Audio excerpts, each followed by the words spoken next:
Hi, I'm Olivia Ramirez, and my project is on the topic of quadratic projectile motion.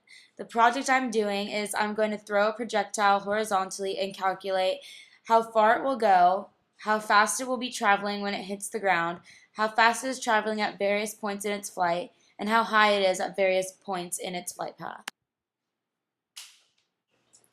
For solution 1, the equation for the position of a horizontal linearly fired object is S equals V sub 0 t plus S sub 0.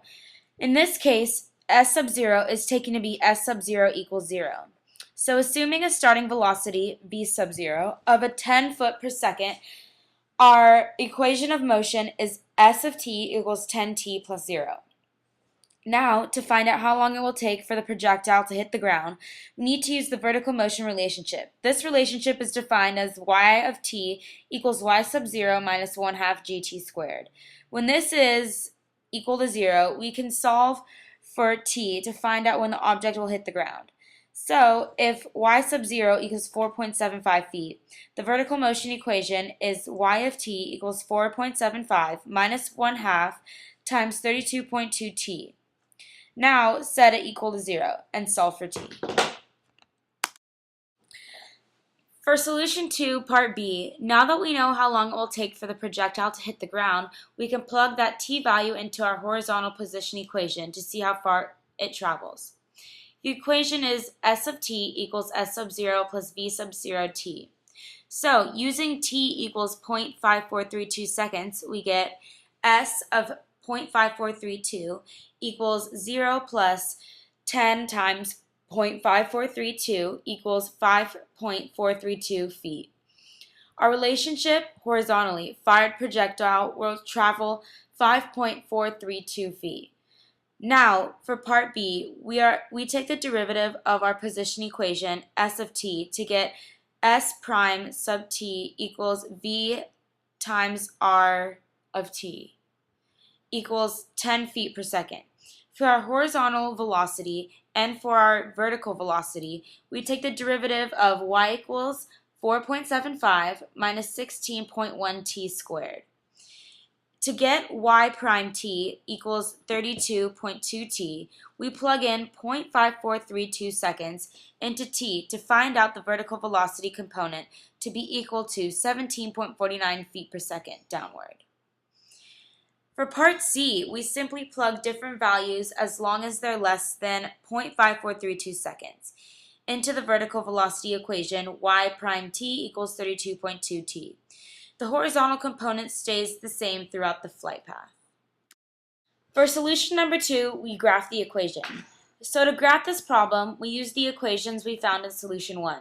We still rely on the vertical position equation y of t equals 4.75 minus 1 half times 32.2 t squared to find when the projectile hits the ground. So, to use our calculator, we need to press the y equals button on the top left, then input our equation y equals 4.75 minus 1 half times 32.2 x squared. Then press the second on the calculator, which is normally trace, and then press 0 and find the 0.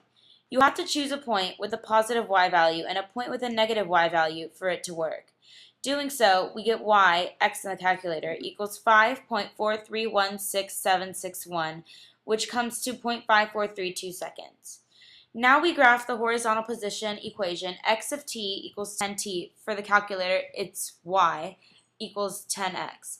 We need to find the velocity. So after inputting the equation into the y sub 2 slot and deselecting the y slot, by moving the cursor over the equal sign and pressing enter, press graph, second calc, and then dy slash dx at x equals 0.5432. Doing so yields dy dx equals 10, which makes sense. Now we reselect y sub 1 and deselect y sub 2. Y sub 1 is the vertical position equation. And again, to do so, press second calc dy slash dx at x equals 0.543. We get dy slash dx equals negative 17.4104, which is the vertical velocity component. The negative implies a downward velocity, I. Solution number 2 continued. Now, to find the velocity at various points, we use the second calc dy/dx feature and plug in point 1, point 2, point 3, and point 4 to get what's on the graph. Now, to find the height it gets at various points in the flight, we use the second calc value feature. Again, we choose x equals point 1, point 2, point 3, and point 4 to get what's on the paper. Solution 3, using parametric equations on a calculator and a little of algebra. First, we must set up the parametric equations. For our horizontal component, x equals 10t. For the vertical component, y equals 4.75 minus 1/2 32.2t squared. Now again, like solution 1, we must use algebra to find the t value that causes the y value to be 0. Doing so yields 0.5432. Now, we switch the calculator to parametric mode by pressing mode and selecting the PAR option in the 4th row. Then press y equals and input 10t for x and 4.75 minus 16.1t squared for y sub 2. Now press second calc value and input t equals 0.5432.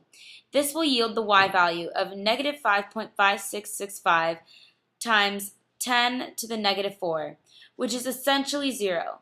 It also shows x equals 5.432, which is how far our projectile traveled.